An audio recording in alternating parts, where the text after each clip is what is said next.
He's dedicated his career to the nonprofit and the social service sectors and has been playing a pivotal role in championing social inclusion and helping to reduce poverty and end chronic homelessness in Canada.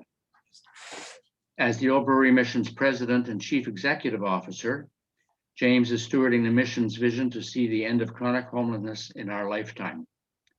A lot of us kind of look at James as the guy that's replacing Matthew Pierce, but we have to bear in mind that he was there long before Matthew was ever there.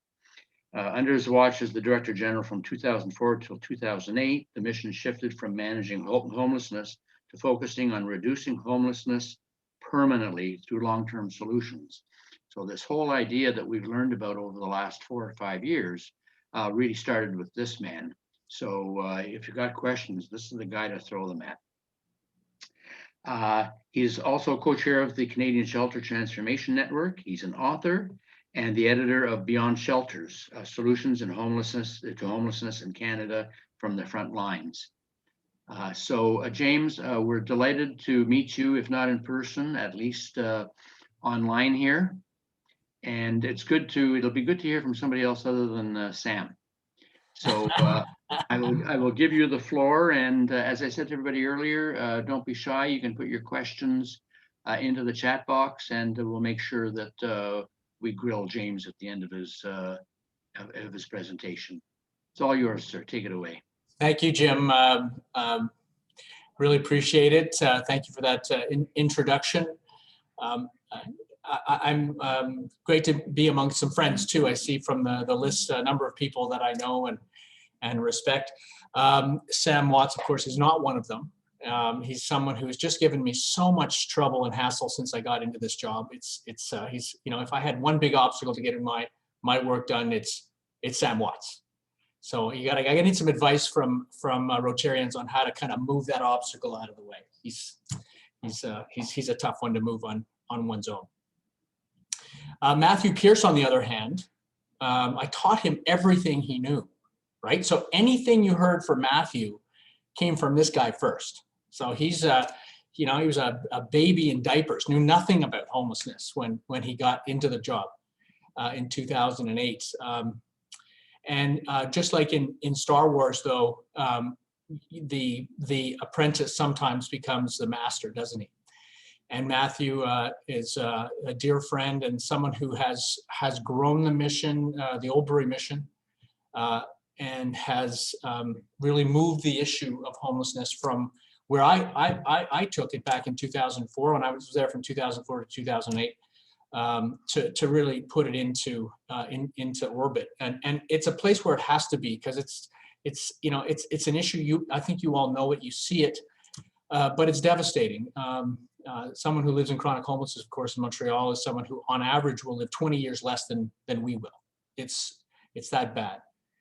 It's somewhat immoral to even think that we have find ourselves in such a rich place with so many people who we have not been able to support in terms of intervening early enough and smartly and smart enough to find them the housing that they need, that we enjoy as well. Matthew didn't do it alone, though. This is a team sport, taking on such a big issue. And one of the people that he locked arms with to really move this issue was, yes, Sam Watts. Sam is really one of the great spokespeople, one of the true warriors and champions of this issue. He's got the kind of brain power and the kind of personality. I kind of hate to say this, that really is necessary to move an issue as politicized as this one. We are in the business of moving policy to the extent possible, and Sam's been awesome to work with. He's been one of my teachers. I've come back to a sector that's really different. It's changed a lot. It's much bigger. It's much more politicized. It's much more mediatized, and it's much more integrated. And so as I say, I needed mentors along the way here, and I'm going to be mentored for another little while. I'm only back 7 months, 8 months. So thank you, Sam. I'll say it in public. Thank you for everything you've done, and I count on you continuing to do. Okay. So I have a little presentation, Jim. It's only a few slides. If someone would give me co-hosting, I can share my screen. Unless you don't do PowerPoints, and I'm happy to do it viva voce if that's better. No problem at all. Heather will take care of that. Done it. Yeah, you've got co-hosting abilities. Great. Okay, here we go. See if I can find it.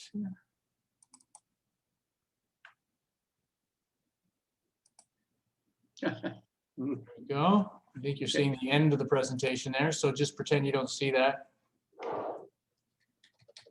Okay. So this is, as I say, a very short presentation. This helps me just to kind of keep the flow, and I thought it might be interesting to talk you through what the last year has meant in the sector. Only part of which I've been part of, but if you will, the latter part I have been right in the middle of. So, you know, homelessness is already a difficult issue. You add a layer of complexity when you add the pandemic, and I'm going to tell you why has been so difficult. So when the pandemic was actually arrived in March of last year. For the first about 8 months, 7 to 8 months, there was a tremendous amount of activity in the sector to adapt to it. I call this first phase the phony war because we were preparing for what was we thought would be brutal. So remember, so homeless people are living, in a majority of them are living in facilities like the Old Brewery, like the Welcome Hall and elsewhere, which are congregate in nature, dormitories, cafeterias, TV rooms. When the men and women we serve are outside, they're often clustered in small groups. They move in small groups together around our facilities and elsewhere. Right? They don't have their own home where they can go home and lock the door and protect themselves like we can from the pandemic. So there was this view at the beginning, this is going to be brutal for homeless people. And so what we all did is we reduced all the numbers in our permanent facilities. We had 280 people here at the main Webster Pavilion, at our women's pavilion, the women's pavilion called the Patricia McKenzie Pavilion. Some of you may remember Don McKenzie and Patricia McKenzie. They were behind what is now the largest emergency facility for women experiencing homelessness in Montreal, that had 58 beds under management. We reduced that as well from 58 down to 40, where it is today.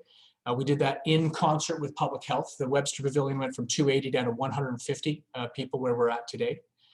And that's to permit distancing to the extent possible. So to try to kind of bring the pressure down and of course, give homeless people the same chance to kind of create that 2-meter distance as everybody else.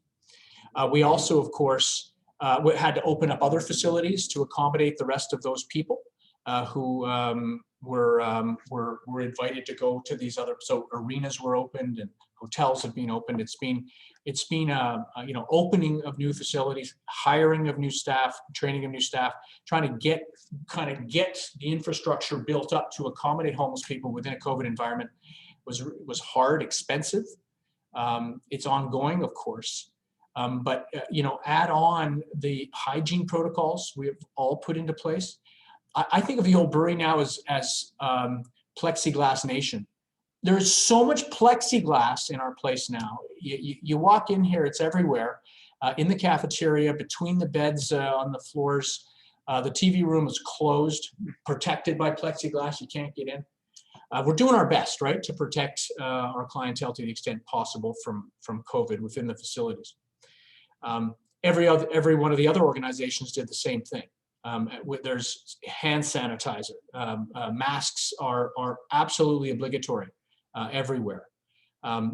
So these are the things we did. And during this first phase, very few homeless people got COVID. When I arrived September 1st, August 31st, September 1st. Over the course of the first few months, we had, I think it was 10 people got COVID in all of Montreal. And I know this, and that's a minimum number, but I know this because the Royal Victoria Hospital, which we co-managed with Sam and his team and others, we set up the third floor, which was the isolation floor. It's the third floor. It's the red zone, it half actually was the red zone, half was the orange zone for people waiting for the results of their tests. They can't wait for their tests or isolate in their own homes. We had to open up facilities so they could do that, so we could protect the rest of the homeless population from those people who had tested positive or were waiting for test results. So we know that the numbers were very small. So we kind of thought, hey, we figured this out. Like, this is amazing. Like, all of our organizations are working in this way. We've put these intensive hygiene protocols into place. We've opened up all these new facilities. We're creating the distancing possible. We're good. I remember doing interviews like this is the sector has figured it out. No, it didn't. No, it didn't. Early December, a match was lit in the homelessness sector, and the number of people who started to test positive went way up. So we saw some shelters up in the on Sherbrooke Street and on Blurry in the Blurry Park Avenue area. Some initial positive tests came through. Then it went through the whole facility, and many of those people who were tested positive did go and get isolated up at Royal Vic. We had that capacity, but some of them didn't, and they came into some of the other facilities. So you can start to imagine, even though you have these protocols in place, how fast the virus can spread, and it did spread very quickly. We were somewhat overwhelmed. The Royal Victoria Hospital had other floors which were doing transitional work with homeless clients. All of those people had to be transferred out. Those who didn't have COVID, those were green zones, we call those green zones, and they went into hotels, ably managed by Welcome Hall, where they were supported outside of the Royal Vic. So the Old Brewery plus the Projet Autochtone du Québec and this local Hughes gang, we all kind of got together and we turned the whole Royal Vic into a COVID facility. And so we had whole floors dedicated, not half a floor, a whole floor dedicated to isolation, a whole floor dedicated to red zone. We opened up a yellow zone for those who had tested negative, but we weren't sure. So that was full. That was so full that, in fact, the city and when I say the CIUS, just for everyone, the CIUS is the local health agency. So the local health agency financed the opening of a Red Cross facility in the East End. Here I'm pointing to the East End, where I'm sitting right now in my office downtown, so that we could handle the overflow. So the Royal Vic accommodated those with some particularly difficult issues, including chronic alcoholism and other behavioral problems. The Red Cross, they took sort of, if you will, lighter clientele to isolate over there. That was so this is what was happening. So many facilities had to close down because there was just no staff left. For instance, they had to go, all the staff had COVID, they had to go home. The facility had all its clients had tested positive, or many. The facility had to close. We had to, as I say, open up all kinds of other floors, so more training, more hiring. We often had great difficulties having our floors having complete staffs on them because we were down so low, especially for the evening and overnight shifts. The media was all over this, early, late, anyway, so it feel like we were in a real fishbowl, and the challenge was really, really intense for the whole sector, but it's really quite a wonderful story. Very few people actually were hospitalized. Many were. We had 2 staff at the Old Brewery who had to be hospitalized because they had gotten COVID. One was there for quite a long time. We were very worried about him, but he's now out and he's back home. He's still not back to work yet. But these are some of the, I just want to give you try to paint you a picture of what was going on in the sector, and obviously not just at our place, at all places. Some places were doing better than others. So the big Hotel Place du Puy, where 365 beds, again, run by Welcome Hall very ably.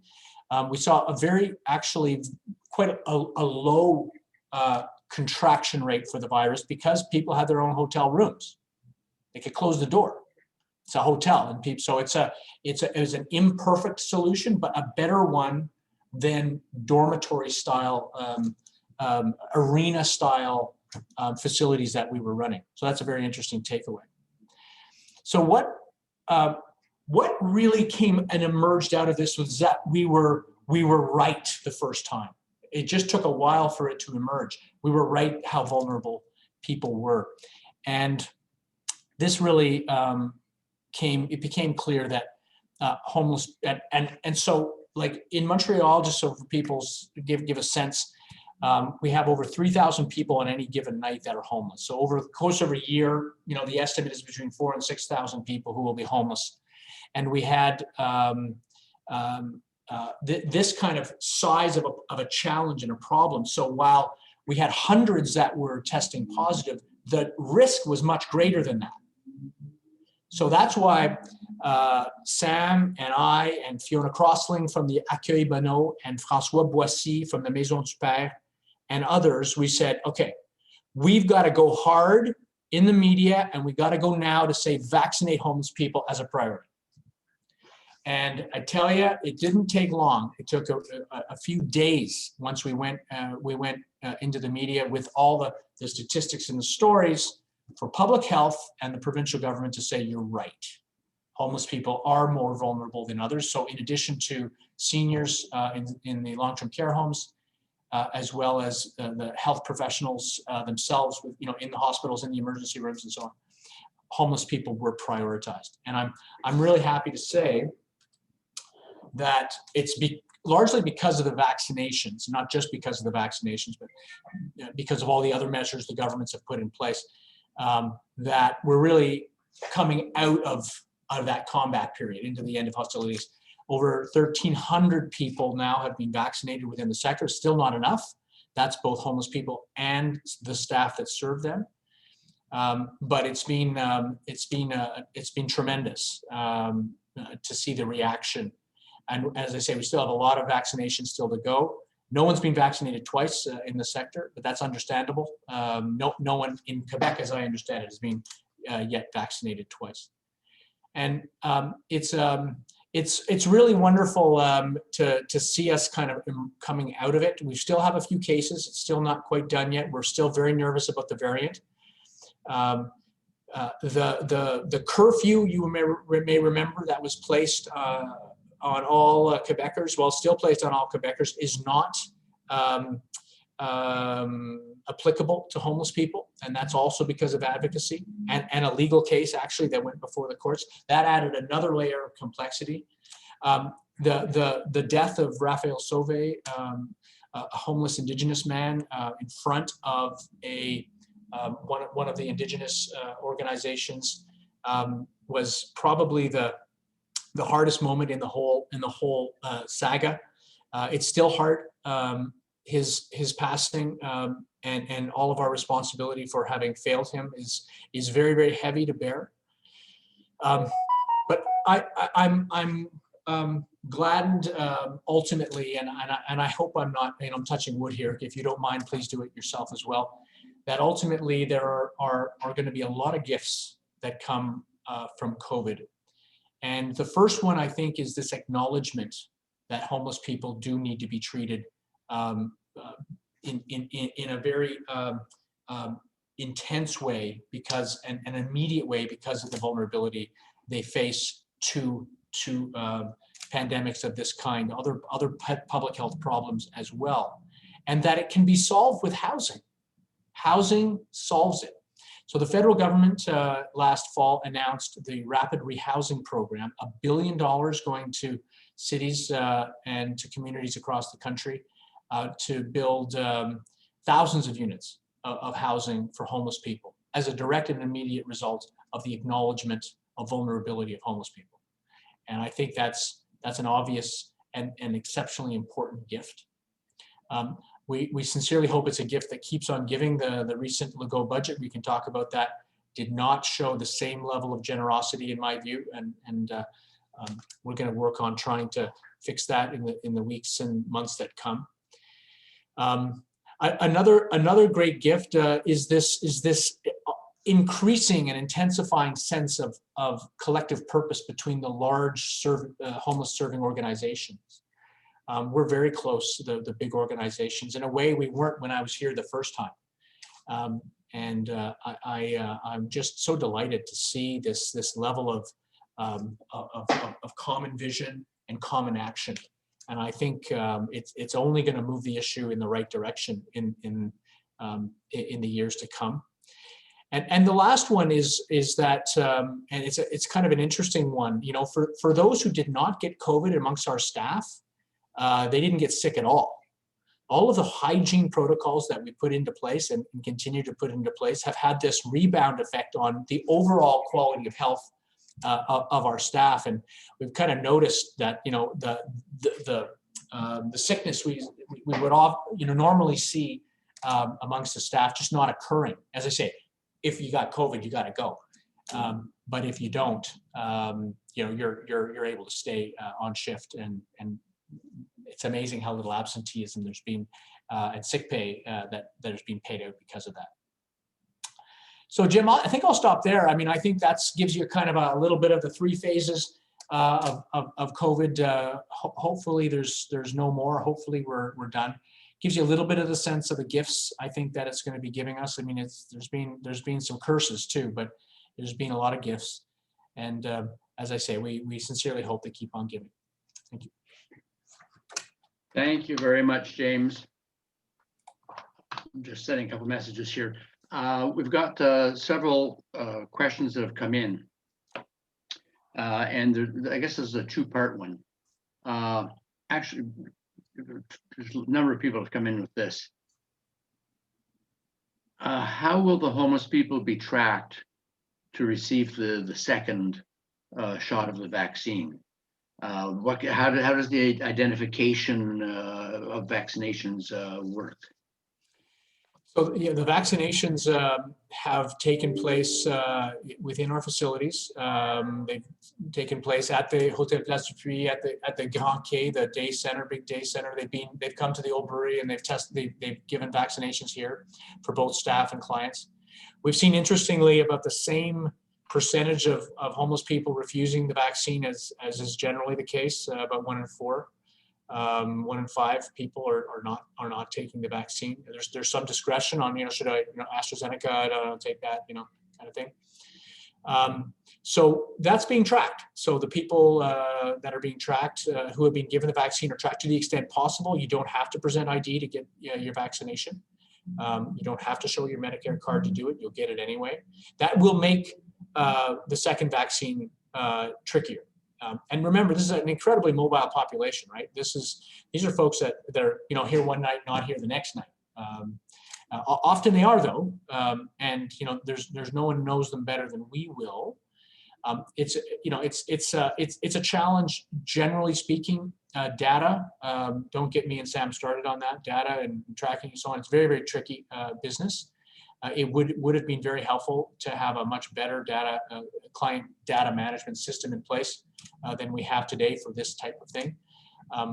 But you know, we'll get those second vaccines done to the extent we can. I mean, we really hope to get the first vaccine. We've got many women at our women's facility who wanted a vaccine, didn't get it done the first time, and had the public health has not come back. So we're kind of waging a little bit of war on that right now. But yeah, there you go. So are we to understand that in terms of the reticence to take the vaccine, it sounds like it's about the same with the homeless people as it is in the general population, 1 in 5? Yeah, that's our experience so far. You know, it's not surprising. I mean, homeless people like are homeless people, like they're people, like they're discerning. They read, they discuss, and they make decisions. And we have got to respect their decisions. You can't oblige them to take the vaccine. I'm very pro-vaccine. I think we need to have more vaccines more effectively. Our country has not done well on this, but we've done pretty well on homeless people. There's been many places outside of our province that have done none at all. They're just starting out in Alberta, I understand, to start vaccinating homeless people there now. You talked about the gifts of COVID. Has the COVID situation heightened awareness, do you think, about the homeless situation, or has it made it more difficult and people are thinking less about the homeless now?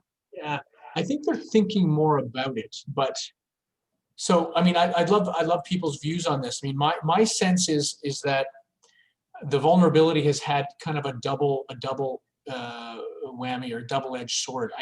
So this is a highly stigmatized. I mean, people are scared of homeless people, right? They're highly stigmatized. They're crazy. They're drunks. They're terrible, right? They're awful people. I don't want to, I'll take my money. Like that's a lot of the perception. Now add a layer of COVID. Okay, you're vulnerable to COVID. You're more likely to be sick. So what are you going to do? You're going to have more distance, more fearfulness. So I mean, I think that I don't think we can avoid that perception. But at the same time, I think when you take a pause and you think about it and you go, okay, well, what we got to do something. Like this is like, Montreal, like we've done generally very well compared to other places with respect to funding the kind of services that will protect homeless people. We've done pretty well. Funding the Hotel Place du Puy, as Sam would say, is not cheap. It was the best thing to do under the circumstances, though. And it's not, that wasn't the only hotel. There was other hotels that were also put up. The one for women, another one further in the East End, as I said, for those having to transition out of the Royal Victoria Hospital. So we've done very well. And I think that's also because of, as I said, this acknowledgement of vulnerability that public officials, both elected and the civil service, have realized makes this group a priority. But I guess I can't help but say, that we still our tendency is still towards emergency response, and you've got to when the house is on fire, you got to put the fire in, right? But at the end of the day, we can house folks for a lot less than it costs to provide these emergency services on a continuous basis. And I'm dreaming of the day. I dreamt about this the first time I was here, and it's still this. Let's protect life and limb. That's great, but let's not do anything else, or whatever else we do in terms of housing.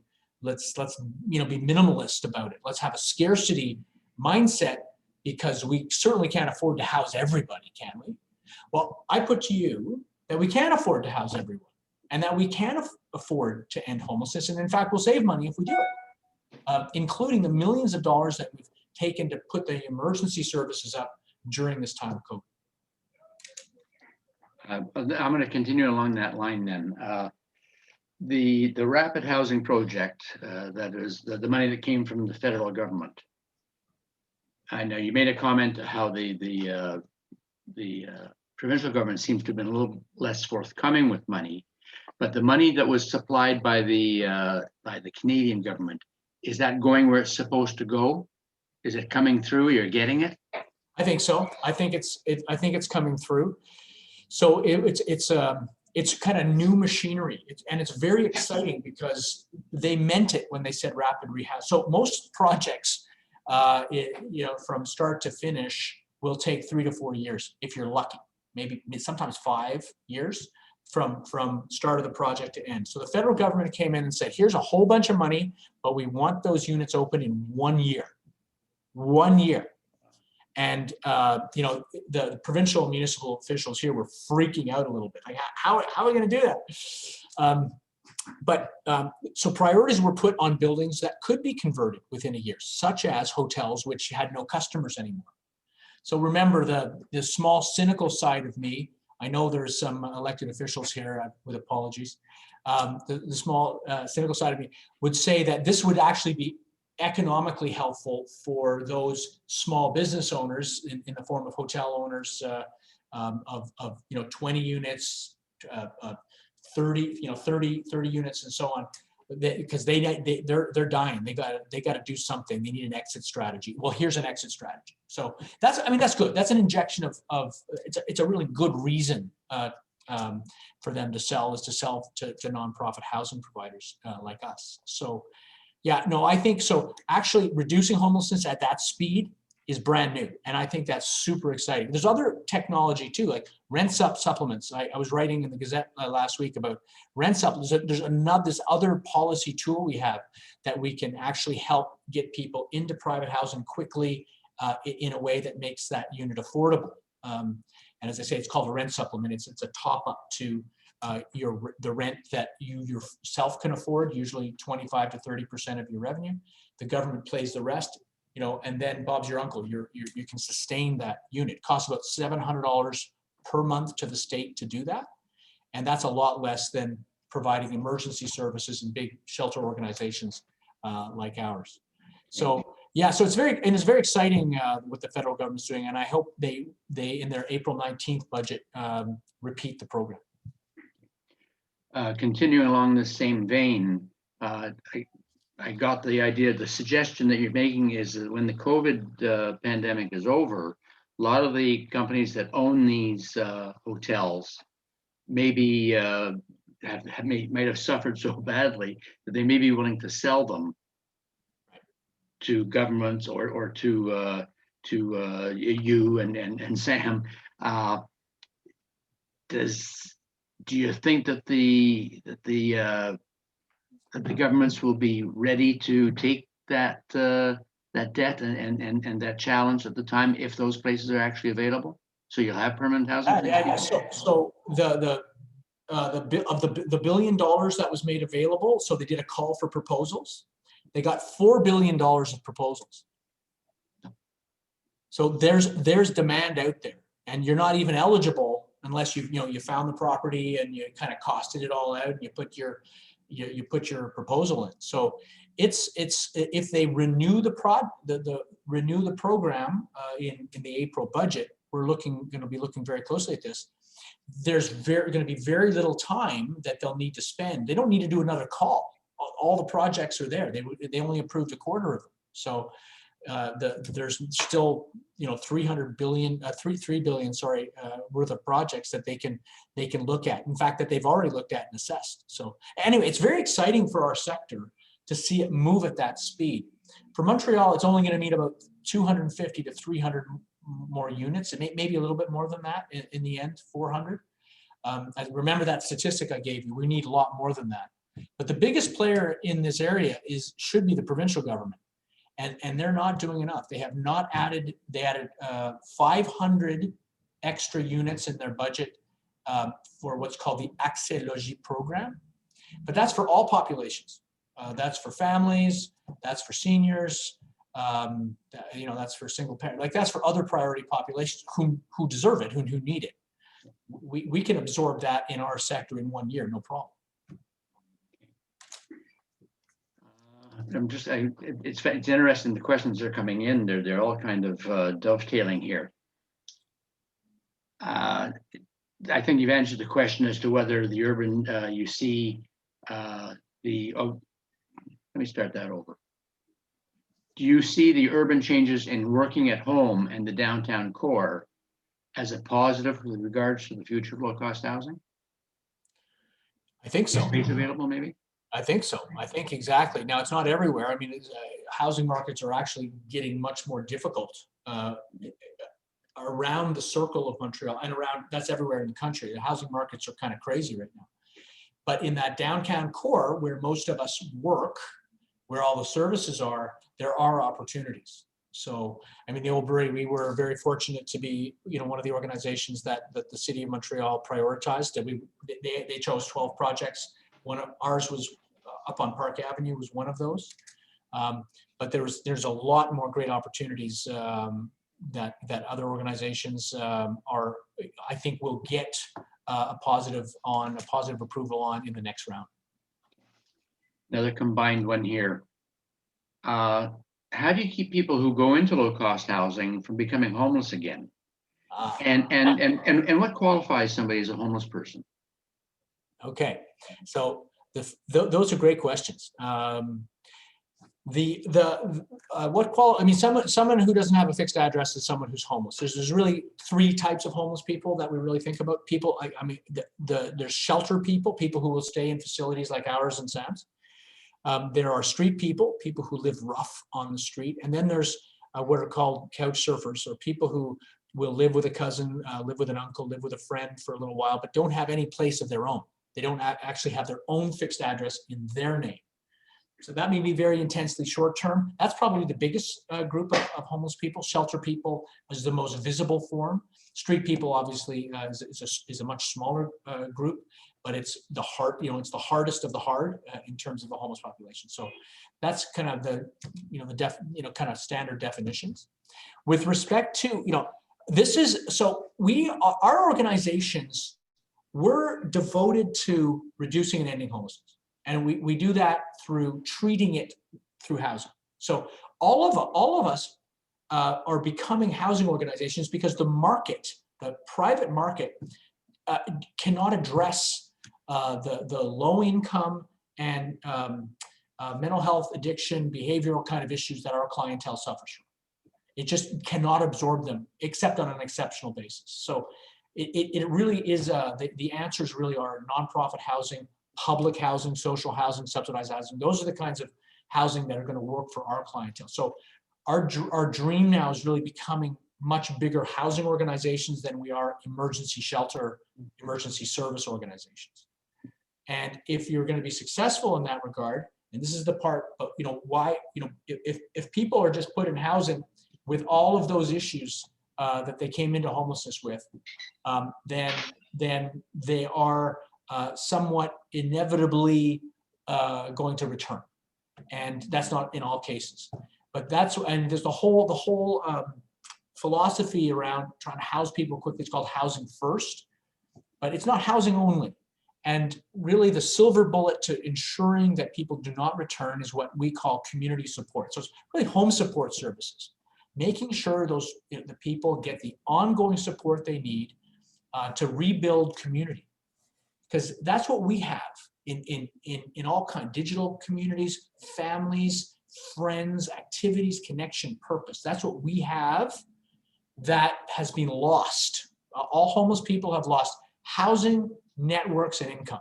Otherwise, they wouldn't come to us. And in rebuilding the community, we have to rebuild all those three and everything else that they dream of having, that we dream of having. It's the same as us. And so we have a team of about 20 home support workers called community support workers or psychosocial intervention workers who have a caseload, who go and see these folks on a regular basis depending upon their need. And it's to negotiate with a landlord with them, it's to go to the rental board sometimes, help them understand a hydro bill, help them figure out how to get involved in their community, meet their neighbor, all the things that help them start to rebuild community. And that is the way that we ensure they don't come back. We did a sondage, a survey last year. 93% of the people that receive our home support services at the Old Brewery never come back. We manage 332 units of housing in different forms in the community. And so pretty proud of that. There's turnover in that community, but more likely than not, those folks are moving to a better place than coming back into homelessness. And that's true of all the other organizations as well. I'm going to ask you one more quick question that we'll take a quick answer on, and then we're going to move this on because I want everybody to get dinner. We're all old and frail, and we need to. Or I am anyway. Yeah, sure. Are you seeing any aging? Are the homeless population aging, or is it always balanced? It looks like it. It looks like it's getting, it's funny. It's when I was here the first time, 2004, 2008, it was going in the other direction. It's the average age of a homeless man at the time, I think, was 40 or 41, and a woman was 39. Apparently that's gone up about an average over the since I've got back here 2021, it's up closer. Sam can confirm this, but it's up closer to 50 years old now. So something reversed in the last little while. And I don't think I mean, listen, you don't want anybody to be homeless, and but the needs of someone who are 50 or 55 or 65 are different than those who are 35, 25, and so on. But you know, our goal is to help anybody who's homeless on their terms. And sometimes we can, sometimes we can't. But you know, we're very, really proud to do this work, and we're so happy and proud for the support that we get from Montreal to do it. Thanks, James. And as your reward, because I know that it was tough for you to acknowledge that Sam Watts is like, we don't need to like him, but he does a good job, you know? So as your reward, I've asked Sam if he would be kind enough to thank you for your Oh, presentation. damn. So now it looks like I get the last word here. No, it truly is a pleasure to work alongside James, and we got to know each other before you came back, and I suspect that my thanks won't be nearly as good as Mr. Franklin's thanking is in this group. But what I'm going to say is I want to perhaps allude to another gift that COVID has given to us, and I think you touched on it a little bit, James. I've used the analogy before of a stove with a boiling pot on the back burner. And for years and years, there was this stove with a boiling pot on the back burner, and organizations like Old Brewery Mission and our own were the organizations that held the lid on that pot. And every once in a while, people would walk by and say, "Oh boy, you guys are doing a really fine job. I'm really glad that you're there." And every once in a while, the pot would boil over and people get a little excited, but we'd still be there and we'd be holding that lid on. What COVID has done is it's made the pot visible. The lid is blown off and it's boiled over. And we're still there and we're still mopping up, but people are going by and saying, "Hey, wait a second. Maybe we should do something about this. And maybe it's time that we do something about this. And maybe it's a shame that there's a stove, and maybe it's a shame that there's a pot and it sure shouldn't be boiling." And the work that we're able to do together is moving us out of that emergency place towards a place that I think we want to be, which is why on earth shouldn't everybody in the city of Montreal have basic shelter? If you look at the indicators of health, the two principal indicators of somebody's health is shelter and food. And that's what we're there to provide. And just I'll throw a number at you. This is very confidential number, so I know that none of you are going to spread this around, but the cost of running Hotel Place Dupuis is $1.2 million every month. Imagine how many people we could house permanently for that kind of price. And month after month, we're spending that money. Our government, which is our tax money, is spending that money. I think we can do better. And James, your presentation tonight has helped show us that, yes, we can do better. And I'm pretty confident that we're going to work together, not just you and I, but you, I, and the community to build a movement in the direction that's going to get us to where we need to be. If you look back many years ago with the environmental movement, there were a lot of disparate people talking about the need for us to get better. Well, now all of us recognize we need to do something about improving our world so that the world of the future is a world that our grandchildren want to live in. I think the same is true of where we look at complex social problems in our city. So, James, thank you for the work that you're doing. Thank you for spending the time with us this evening. And I look forward to continuing to work with you, even if you don't look forward to continuing to work with me. So there you go. The two of you make a lovely couple. Thank you. Thank you to both of you. Happy Bucks.